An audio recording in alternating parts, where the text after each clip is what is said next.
苦等了1个多月之后，华为 P40 Pro Plus 超大杯终于来了。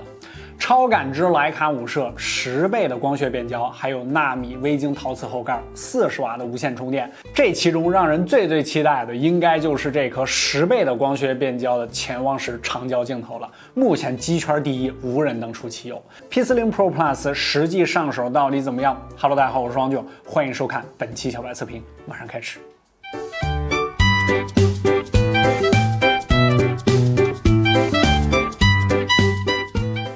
华为的 P 系列呢，一直是主打时尚的旗舰系列啊。这次的 P40 Pro Plus 在工艺和设计上更进一步，官方叫做4曲满意屏啊。之前我们体验 P40 和 P40 Pro 的视频中呢，已经非常详细跟大家聊过，上滑返回的体验是特别的棒。屏放在桌面上看呢，这块屏幕仿佛就是水快要溢出屏幕了一样。四周的边框控制的也非常窄，并且机身金属边框的4个角都采用了凸起的设计，可以有效减少不小心跌落时碎屏的风险。转到背面啊，这也是 P40 Pro Plus 超大杯的升级之一，那就是纳米微晶工艺的陶瓷后盖。我们手里的这款是纯白色啊，看起来非常的漂亮，洁白无瑕，摸起来温润如月。给大家形容一下啊，对比一下市面上最多的这个 A 级工艺，陶瓷的质感要更加高级，而且白色呢非常不易沾染指纹，触感细腻但是不油腻，光滑而且有阻尼啊，甚至你感觉它有点软啊，这个形容词我也不知道准不准确啊。但是实际上呢 P40 Pro Plus 上的这块陶瓷后盖墨湿硬度达到了 8.5 级，所以在日常使用中不带壳也不用担心划伤的问题，但是我估计你舍不得。这个陶瓷虽然有很多优势啊，但是也有一个无法避免的缺点，那就是重量。P40 Pro Plus 这次它的裸机重量达到了226克，握在手里还是十分有重量感的。相机方面也是超大杯 P40 Pro Plus 的绝对优势与亮点啊！主摄传感器呢 MX700，尺寸是目前在售所有量产机中最大的，达到了 1.28英寸的底。RYB 排列5000万像素，支持 OS 的光学防抖。超广角是 MX608 4000万像素，1.54英寸，也是目前所有智能手机中尺寸最大的广角 CMOS。长焦上呢 P40 Pro 采用了2颗镜头，分别是一颗3倍的光学变焦，一颗10倍的光学变焦。是的，不是5倍啊，是纯光学10倍。2颗镜头都是8元像素，都支持 OS 的光学防抖。第5颗摄像头是 3D 深感镜头，用来探测空间和距离。所以 P40 Pro Plus 还是目前所有在售手机中唯一一个有3OS 光学防抖的手机。华为是怎么在如此紧凑的机身内实现10倍的光学变焦呢？那就是折叠光线，在和上一代差不多相同的模组体积下，光线经过了5次反射，光程比上一代增加了 178%， 所以实现了最高10倍光学变焦和100倍的数码变焦。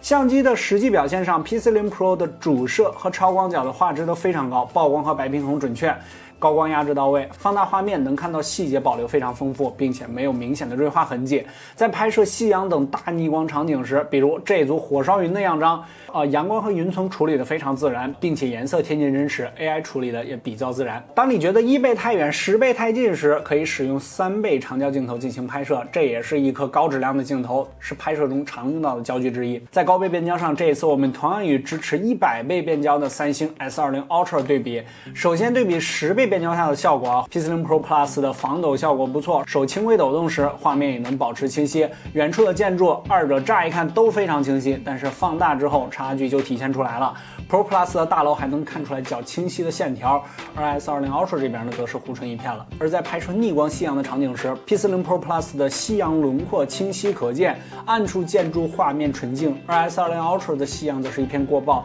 暗处建筑涂抹明显，画质差距还是挺大的。而在光线更暗的一些场景中，10倍变焦成像的差距被进一步拉大，在100倍变焦情况下，画面放大的倍率非常大。P40 Pro Plus 明显要更加清晰一些，细节保留也要更多。比如说这一组 Pro Plus 还能够看出来是什么字儿。而在极限暗光，人眼看到都是一片漆黑的场景时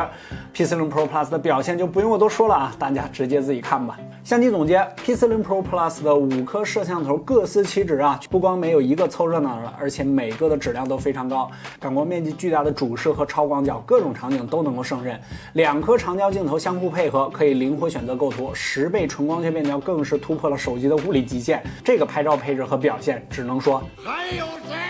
性能方面 ，P40 Pro Plus 搭载的也是麒麟990 5G 处理器，之前我们已经体验过很多次了。王者荣耀和平精英最高画质下都没有任何压力，而且和平精英还支持90帧模式。闪存上 LPDDR4X 虽然是上一代的标准啊，但是目前日常使用中与 LPDDR5 确实感受不出什么明显的区别。续航方面 ，P40 Pro Plus 的电池为4200毫安时。假如说你每天2点一线，每天上班8小时，轻度使用1天呢没什么问题，到家还能剩个30-40%，中度使用1天的话呢算是刚好。充电功率上虽然有线充电还是40瓦，但是无线充这边升级到了和有线充一样的40瓦，实测30分钟就可以充到61%，充到100%只需要71分钟，这是无线充的速度啊！无线充电速度升到了和有线一样，更加丰富了你的充电场景。一些其他细节啊 ，P40 Pro Plus 的处理器呢是直接集成的5G 基带，支持 SA 与 NSA 双模5G 啊，并且它还拥有目前最全的5G 频段啊，华为在这一方面确实一直领先啊，无需担心。同时支持 WiFi 6 Plus 160赫兹的带宽，配合 WiFi 6的路由器，最高峰值速率呢能够达到2.4Gbps， 线性马达、红外遥控器也都标配啊。此外 ，P40 Pro Plus 呢还支持 IP68级别的防水防尘，出现意外手机掉水里了，也能保证你的手机能够正常使用。之前的中杯和大杯 P40 和 P40 Pro 呢，我们都有过非常详细的深测。这次的超大杯 Pro Plus 又给这台机器做了一次升级，给我们的感觉就是高端旗舰。这个无论是工艺、性能还是充电上都可圈可点，尤其是在拍照方面，10倍的光学变焦可以说代表了目前市面上量产机的最顶级水平了。当然，在顶级的旗舰呢，还是有点小遗憾啊，比如说它没有双扬声器，然后226克的这个重量啊。不过瑕不掩瑜 ，P40 Pro Plus 呢说它是2020年的顶级机皇之一，我觉得也不太为过吧。OK， 更多内容和精彩，大家记得关注我们的 B 站、新浪微博和微信公众号，都搜索小白测评就可以了。我们的商城、我们的数据库都在里边。至此，华为 P40 全系列的视频，我们差不多都给大家做完了啊。不会关注点，小白测评，我们下期视频再见，拜拜。